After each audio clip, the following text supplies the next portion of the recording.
Hello guys, আসসালামু আলাইকুম। সবাই কেমন আছেন? আবারও চলে আসলাম আমি বোনারপাড়া রেলওয়ে জংশনে। আজকে আপনাদেরকে দেখাবো বোনারপাড়া রেলওয়ে জংশন ঘুরে ঘুরে। সো চলুন আমরা ঘুরে আসি।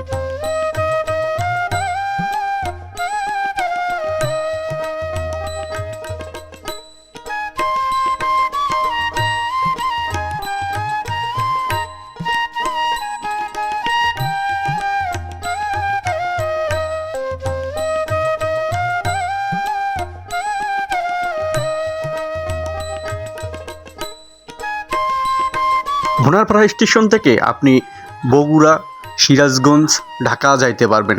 অপরদিকে গাইবান্ধা, নীলফামারী, কুড়িগ্রাম, রংপুর যাইতে পারবেন।